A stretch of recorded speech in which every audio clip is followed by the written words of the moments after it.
इस सब का स्वांग तुमने रचा है, हम बहुत अच्छे से जानते हैं।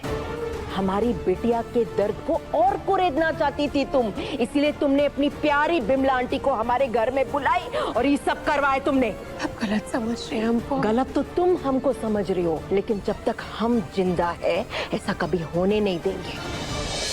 मधु भाभी को सच्चे मन से बहू बनाकर अपने घर लेकर जाइए।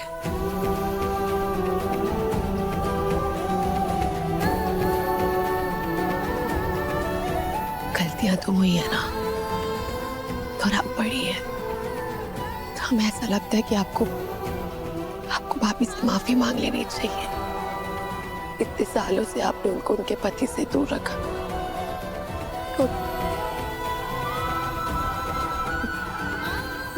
ये बच्चे के लिए जो उस दिन उन्होंने खो दिया था। ये लड़की सच में ये सब चाहती है या हमारे नक्शे कदम पर चलकर दुर्गा के खिलाफ कोई चाल चल रही है?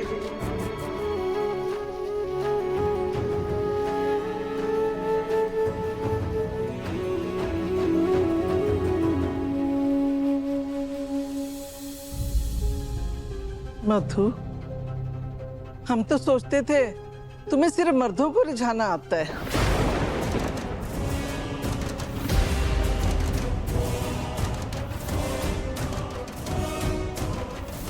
लेकिन स्नेहा को पट्टी पढ़ाकर तुमने आज हमें गलत साबित कर दिया।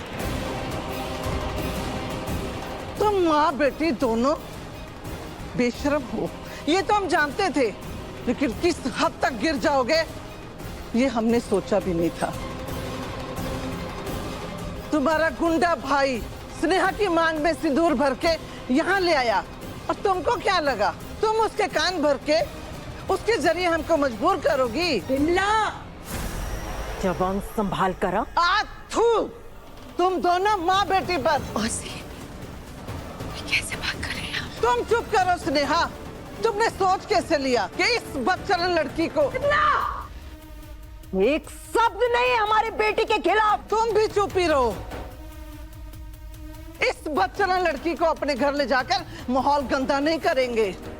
अगर तुमको मालूम नहीं है तो अपने कान खोल कर सुनो। बहुत जल्द हम अपने बेटे शेखर की शादी दोबारा करवाने वाले हैं। हाँ, जाओ करवा लो, हमको कोई फर्क नहीं पड़ता। हमको अच्छी तरह पता था ये सब होने वाला है। इस सब का स्वांग तुमने रचा है, हम बहुत अच्छे से जानते हैं। हमारी बिटिया के दर्द को और कुरेदना चाहती थी तुम, इसलिए तुमने अपनी प्यारी बिमला आंटी को हमारे घर में बुलाई और ये सब करवाए तुमने। आप गलत समझ रहे हैं हमको। गलत तो तुम हमको समझ रही हो, लेकिन जब तक हम जिंदा है ऐसा कभी होने नहीं देंगे। दुर्गा, स्नेहा की वो नियत नहीं थी। इसकी नियत को तो हम बहुत अच्छे से जानते हैं। भरे पंचायत में हमको जलील करना चाहती थी, लेकिन क्या हुआ?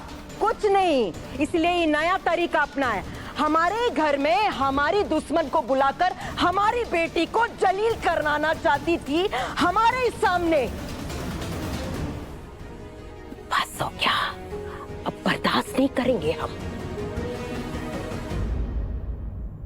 तुम यहाँ से जाओगी या धक्के मारकर निकलवाए? दुर्गावती, बहुत जल्द तुम पछताओगी, देख लेना।